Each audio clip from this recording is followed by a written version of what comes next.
Video number 44. So, are you exercising faith? Exercising faith in Jesus Christ? And bearing fruit while you're still increasing in accurate knowledge? And what is it you're exercising faith in, if that is in fact what you're doing? Do you have faith that Jesus Christ would indeed send a helper to a future audience of excommunicated Christians? A helper that would be the Spirit of the truths from the Father, Jehovah. Are you exercising that much faith in Jesus Christ and bearing fruit through observing the commandment that he gives to that same future audience? You in turn are to bear witness. And so these are the things that I'm bearing witness to, and through these things I'm convinced that Satan will be conquered, and that perhaps you might think selfishly, I might inherit the blessing reserved in the heavens for me, conquer Satan, and then indeed I will be God's son. But is it really selfish of me to observe God's commandment? And I in turn should bear witness about the knowledge that's been given to me? Because if you in turn bear witness,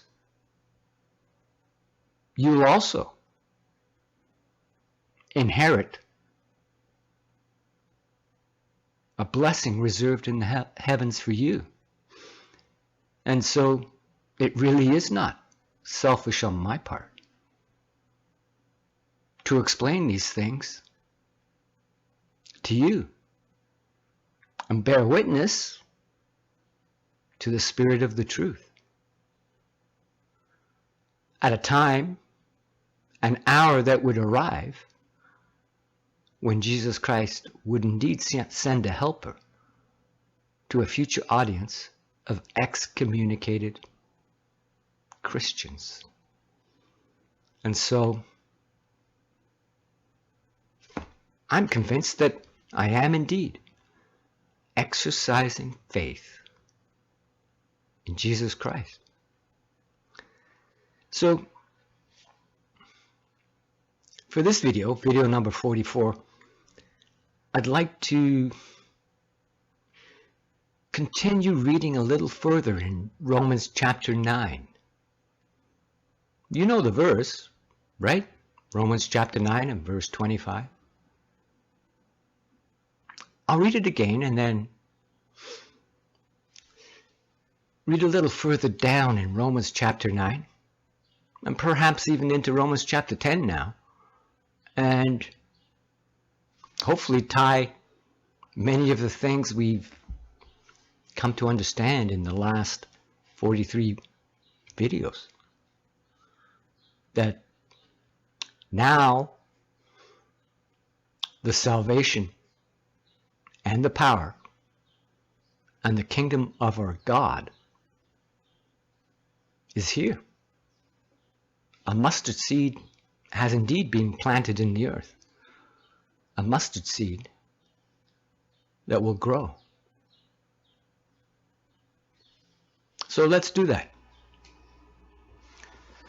So here it is, Romans chapter 9. I'll start in verse 25 again, just to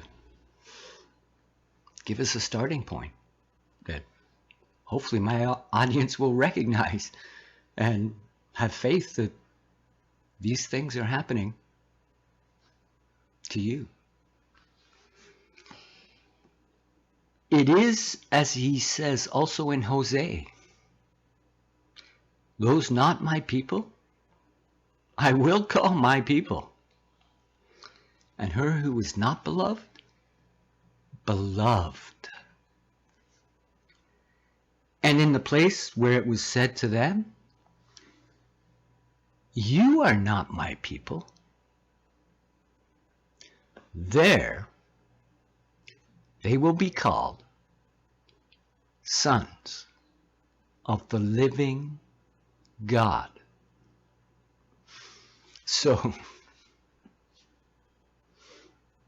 has that been said to you? Name of person is no longer one of Jehovah's witnesses. You are not my people. So, why in the place where it was said to you, you are not my people, why would those people, the people you've left behind, your brothers and your relatives according to the flesh, your own family, why would your domestics now, in that same place where it was said to you, you are not my people, have a complete change of mind, and instead of cursing you and persecuting you and shunning you, why would they now say, sons of the living God? Why would they change their minds and call you a son of the living God? That's very important to think about in regards to identifying who your domestics might actually be. Because if it's the place where it was said to you, you are not my people, if it's in that place that they'll have a change of heart and instead call you a son of the living God, something very new must be happening. God must be making all things new, because that's a complete reversal of what you would expect those people to say. Instead of being treated as the cursed one from the Christ, they'll call you sons of the living God. So why would your domestics, the brothers you've left behind, and your own fleshly relatives have such a change of heart? Interesting. Let me continue reading. Moreover, Isaiah cries out concerning Israel, although the number of the sons of Israel may be as the sand of the sea, it is the remnant that will be saved. So, when would this remnant be saved? Now has come to pass the salvation and the power and the kingdom of our God. A remnant will be saved. For Jehovah will make an accounting on the earth, concluding it and cutting it short. He'll cut it short. on account of the chosen ones, the great tribulation. So, what's this great tribulation? This accounting on the earth. Also, just as Isaiah said aforetime, unless Jehovah of armies had left a seed to us, we should have become just like Sodom, and we should have been made just like Gomorrah. We'd all be destroyed if Jehovah didn't show mercy to this very small remnant of people who, like a mustard seed planted in the earth, begin to grow. So, it says next in verse 30, what shall we say then? The people of the nations. And remember what it said in Acts chapter 15? People of the nations, called by God's name. Those people of the nations, the people rebuilding the booth of David, the house of David that will be beautified in the time of the end. What shall we say then? The people of the nations, although not pursuing righteousness, the truth, caught up with righteousness, the truth. The righteousness that results from faith. So how does this righteousness, the truth, result from faith? Faith in who?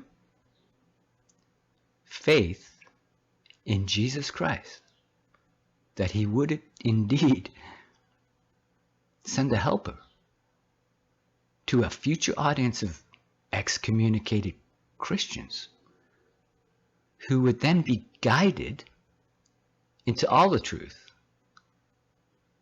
and commanded to pay it forward. You in turn are to bear witness. So the righteousness,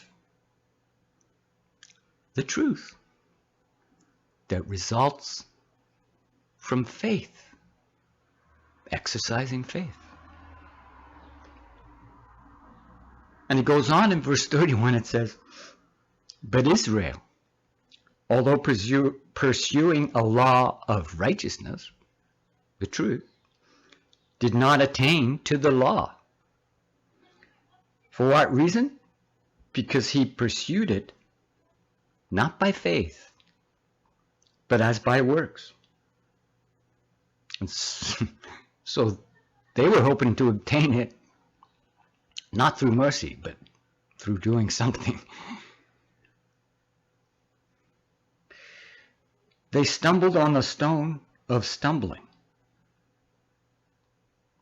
And in verse 33, it says, as it is written, look, I am laying in Zion a stone of stumbling and a rock mass of offense. Can you think of anyone that might be offended by the truth? If indeed we are all working towards obtaining accurate knowledge, So who is it that might be offended by everything we may have learned in the last 43 videos? Wouldn't it be a rock mass of offense? And then it goes on to say, but he that rests his faith on it will not come to disappointment. But hold on. Paul said here in verse 33, as it is written, look, I'm laying in Zion a stone of stumbling and a rock mass of offense. And he that rests his faith on it will not come to disappointment. So, is the Apostle Paul addressing us, those to whom it was said, you are not my people? And now he's talking about faith while he's quoting something that was written where? He's quoting something that was written in Isaiah chapter 28. Yes, the Apostle Paul is quoting from that same chapter that talks about the rulers who conclude a covenant with death that will be dissolved. Millions now living will never die. So let's go read that again. As it says here, he that rests his faith on it will not come to disappointment. So let's go see what Isaiah wrote in Isaiah chapter 28. So here we are now in Isaiah chapter 28, and I'll start in verse 14 again. A verse I started in another video I made about the governing body really are the rulers of God's people, the people in Jesus Christ's kingdom. So here we go. Therefore hear the word of Jehovah, you braggarts, you rulers of this people who are in Jerusalem, because you men have said, we have concluded a covenant with death, and with Sheol we have effected a vision. The overflowing flash flood, the tribulation, the accounting that Jehovah will hold on the earth. The overflowing flash flood, in case it should pass through, will not come to us. For we have made a lie our refuge, and in falsehood we have concealed ourselves. Therefore, this is what Jehovah has said. Here I am laying as a foundation in Zion a stone, a tried stone, the precious corner of a sure foundation. No one exercising faith will get panicky. So that's what the Apostle Paul is quoting in Romans chapter 9. No one exercising faith will come to disappointment. So is it all now coming together? The truth? And are you exercising faith with accurate knowledge while you bear fruit? You in turn are to bear witness. Do you see how intimately connected all these scriptures really are? And that everything that the Bible said would happen, and everything that Jesus Christ said would happen, everything Jesus Christ promised he would do, he's actually doing it. And he's doing it for us. And if we can exercise faith in him, we will by no means come to any disappointment. So if we observe that commandment, you in turn are to bear witness. Will we come to disappointment? No. We should conquer Satan and inherit a blessing that's being reserved for us in the heavens. No one exercising faith will come to disappointment. No one exercising faith in Jesus Christ will get panicky. Do you see how this all ties together with the rulers of the people who conclude a covenant with death? And can you think of any covenant with death made by people claiming to be rulers that's more profound than the one that the governing body of Jehovah's Witnesses have indeed made? Millions now living will never die. You positively will not die. Are you exercising faith now in Jesus Christ, or in those truly reprehensible, repulsive men who have been completely overcome by Satan and his weeds? But what about the great tribulation? Is that mentioned in Isaiah chapter 28? Because remember, in Romans chapter 9, it said Jehovah will hold an accounting on the earth, concluding it and cutting it short. So there's a lot of people that don't think it will happen. And I most definitely hear that sentiment among many in the ex-Jehovah's Witness community that none of it's true. So the Great Tribulation really isn't going to happen. But listen carefully to what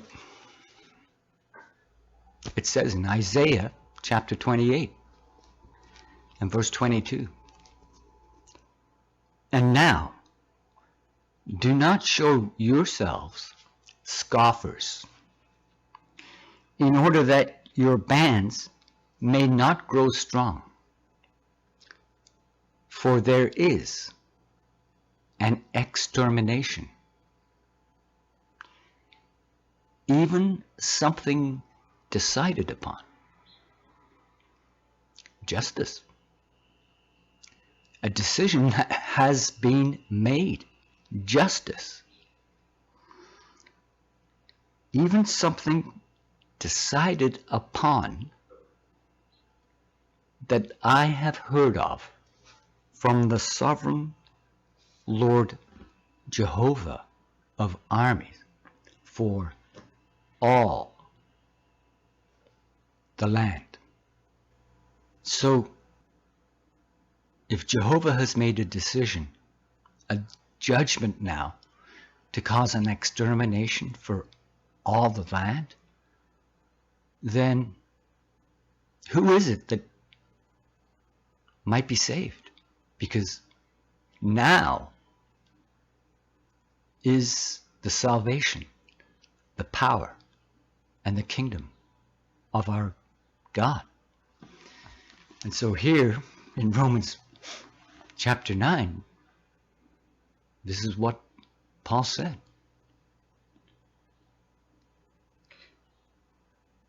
Unless Jehovah of armies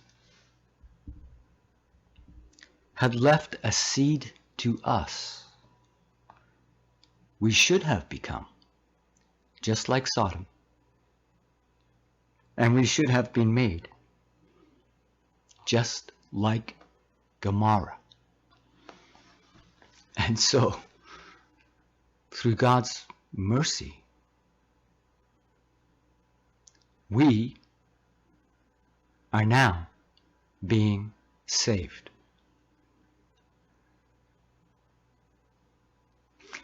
So,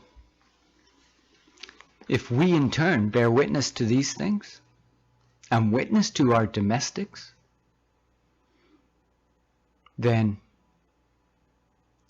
in the place where it was said to us, "You are not my people," there they will be called sons of the living God.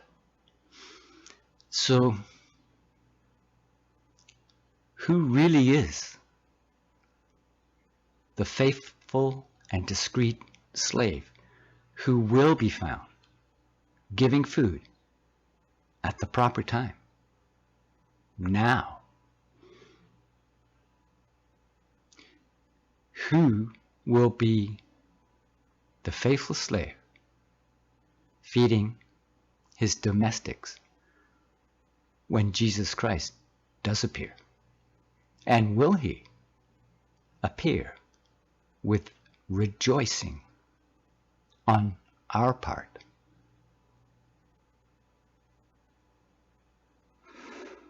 Are you happy? It's you.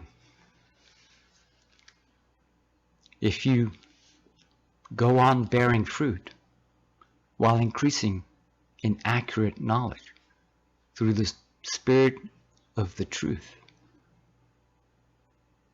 a helper that Jesus Christ sends to a future audience of excommunicated Christians who are guided into all the truth and commanded that they in turn bear witness to these things.